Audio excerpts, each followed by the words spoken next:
My name's Damon Bennett, and welcome to CFB Trenton.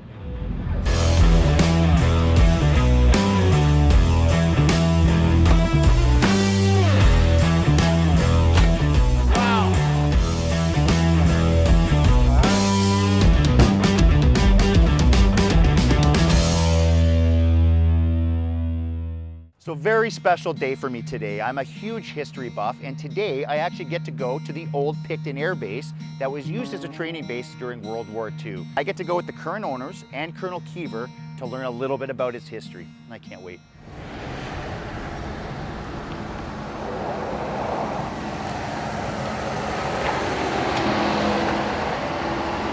Oh, jeez, look at this place. Here. Hello, Jackie, hey. Steve. How are you? It's Damon. Yeah, Colin sent me. How are you guys? Good, thanks. Well, I just wanted to come and see the place. Colin has talked so much about this place, and he loves this place that I had to come and see it for myself. And just actually driving in, wow, is what I have to say. Is that the space behind us? It is. This is the 1952 version Wow. of Camp Picton. In 1941, Yeah. April 17th, April 28th, sorry, the first instructors and boys came on to camp, and they What was the trained. date, sorry?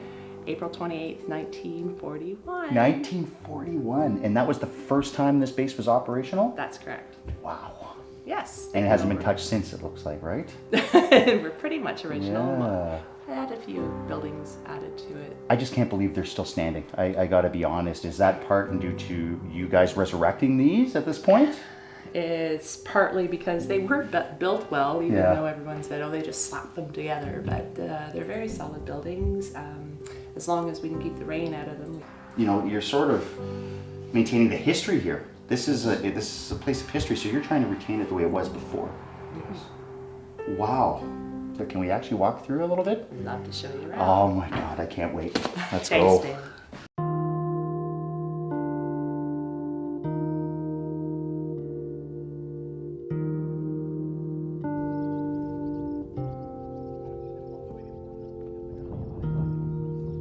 So this is obviously some of the repairs you had to do, block off that hole, keep the animals out, keep the weather out. Yep, But this is what's happening right here to your structures. for sure. This is what you're dealing with. Prime example. And you can see that's all just water. Yep. That's Water water rot. just deteriorating the history here. First of all, Picton Airfield is still being used today by the Air Cadets, by the glider clubs. This is still an active airfield. It really is. Plus, you know, Jackie's using it for storage units to help bring money in to help pay for all this. Could you imagine trying to resurrect over 40 buildings that are 75 years old and have never been touched? And remember, there is no government grants at this place. This is them raising money the best way they can to resurrect it themselves. They are doing this all themselves. 2 people with the help of some volunteers. It's an incredible story, and I'd like to be part of it in some way and help them keep this alive. Is that Colin? Hey, how are you? Good, how's it going, Matt? Thought you'd come out and see how we're slaving away here in the seriously, sun. beautiful Friday afternoon. Well, I just thought we'd come and take a look at some of these, see how they're repairing some of them. I really wanted to see how they're trying to resurrect this place, you know? Well, and it's just, what I find fascinating is, because these are the original shakes, aren't they, guys? Yes, the original. So we're talking 70, 75 years. These And were there's, salvaged off another building that was probably torn down, and we salvage everything we can here and reuse. We never buy new shakes. We just reuse, repurpose. I just find it amazing. It's you're stepping back in time Yeah. 70, 75 years. Really, it's like it was left 75 years ago. Seriously, it has not changed at all. So what do you want us doing here, boys? You just going to do a little bit of patching Well, here? we're just What do you patching a want? little bit today, just kind of keep the water out of the Yeah. building. So, yeah, not a big restoration here, but just a little bit. Show you a little bit what we do. Hey, okay, so what do we do here, guys? We're just looking for spots like that? That's right, match them up. Yep. We have some more in the truck here, some more in the tailgate with some different sizes. Just match them up and Yep. take the. The Colonel want to try? Or? Yeah, let me give one. Don't. Awesome. That. As an Air Force guy, I mean, this place, you think about, you know, how we got to this point. You know, the RCAF at this point in time was less than, I mean, it was only 16 years old. Right. You know, 16 years old. 16 years old, and you have this massive effort, you know, to engage in World War II, you know, and the freedom of Europe and all these things going on, this massive undertaking here in Canada, that, you know, these sites, 230 some sites across the country, what I find amazing about it is they all went up in the span of about a year or two. Right. And they were responsible for training over 50% of the British and Commonwealth aircrew that flew in operations during the Second World War. And this one is even more interesting because this one wasn't just Royal Canadian Air Force. This one was Royal Air Force. This was the 31 Bombing and Gunnery School, and it was actually run by the Royal Air Force. Oh, it's the British. It was the British ran this one, and so you literally had Royal Air Force Brits coming here to Canada to train, getting qualified, and then going back to Europe to fly in operations, which is fascinating. Absolutely. It's so wild to be able to walk around here because I've seen some pictures of the base when it was active here. And you know, that's what I mean by seeing ghosts. You're seeing those, I'm seeing those images in my head of people sitting on the stoops having a coffee back in the day, or people walking down this road right behind us here. You know, things like that. Every square inch of space on this property is a piece of our history, and there's 700 acres here. So you can just imagine the feeling of us sitting here. I'm a history buff, Colin's a history buff. All the people that work in this area here who work on this property are history buffs, and that's why they're doing this. It's overwhelming. It really, really is, to think of what happened here and how important this was to the Canadian war effort, but also to the fact that, you know, Canada was made a country during this war in the First World War. So you had mass amounts of trainees coming to Canada in order to be trained, and what's most amazing is these were, if you talk to some of them today who are in their 90s, they joined the Air Force, they either lied about their age or they got their parents to sign for them because they were under the age of 18. And, you know, and they were flying operations over Europe at a time when, you know, the average life expectancy in a bomber command crew, which is where the people that came out of this school would have gone, would have been in a bomber command. The average life expectancy in 1942, 1943 for these crews was 3 weeks. It's interesting to me thinking about how a 16, 17, 18-year-old person, man, woman, would leave their farm or their house at that day and age and want to fight in a war. I had uncles who were 18 years old that went off to war at that time. And the reasons my uncles wanted to go is they wanted to do something for their country. There was Canadian pride. It is the story of Canada. It's the story of people coming together to do amazing things from any and every background to produce something that at the end was for the good. You know, not just for the good of Canada, but for the good of humanity and the world. I'm Jim Moffat, and I was born in August 6, 1921. My name is Jim Fawcett, James Henry Fawcett. My name is Robert Graham. Most people call me Bob. I'm John Mylod, and I served in Bomber Command during the war. I was a navigator with 427 Squadron. I joined the Air Force without high school. I had no high school. But anyway, they said, well, you could be an air gunner. I was very fortunate in being in the Air Force during the war as a tail gunner. I had decided when I knew the war was coming about that I couldn't swim, so the Navy was off, and I couldn't walk very far, so the Army's done. The only thing I could do was go up, and at least I could fall down if I had to. And so that's how I decided on the Air Force. I was scared. It was a war, it wasn't a bloody picnic, you know.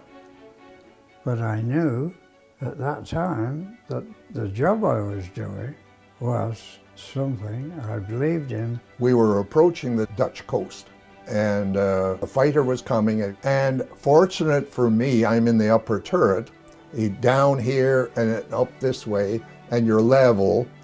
The time we were level, he hit us. And the string of bullets are on both sides of me.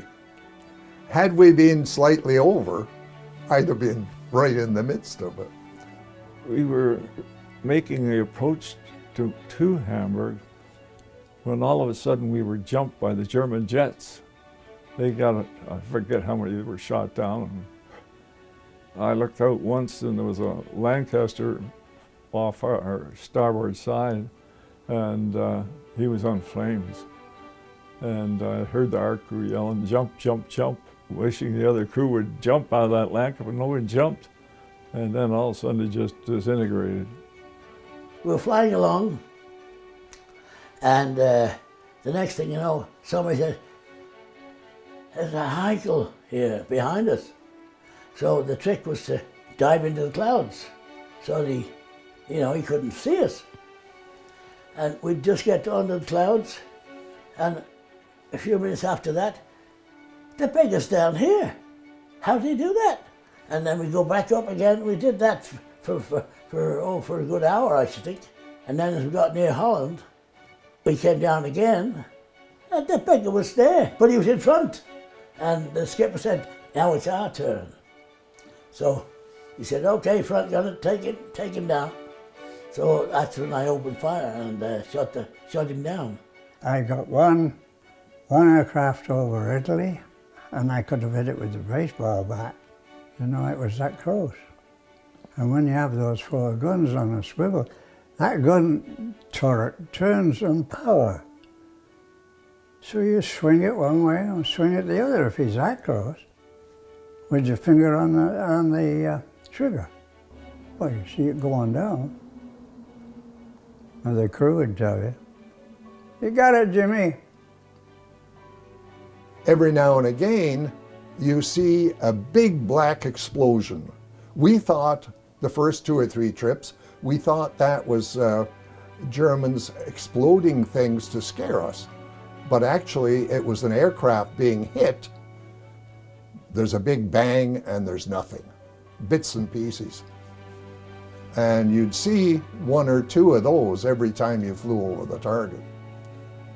No hope at all. Yeah, I was hit with a round that bounced off the aircraft, I guess, somewhere, and hit me in the knee. And of course I screamed my head off. Everybody did, unless they're dead and they don't bother anybody.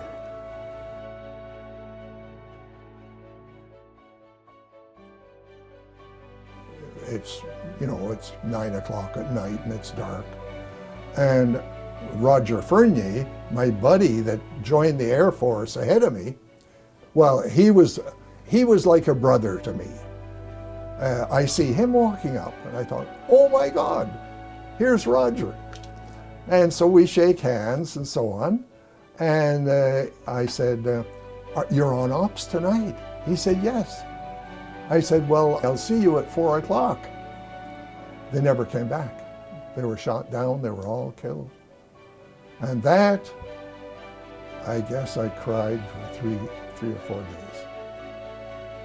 You don't show it, you just do that at home or somewhere. Do your thing and do it the best you can. They're not all perfect, you know. Some are scared shitless, but they fly because that's what they feel they should be doing for their country. If I get hit and get killed, I'm no different than anybody else that's been hit and got killed. What have they done better than I have, or worse than I have?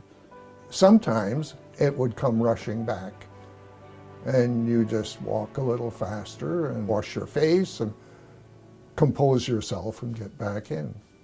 If you see these tears coming down, it is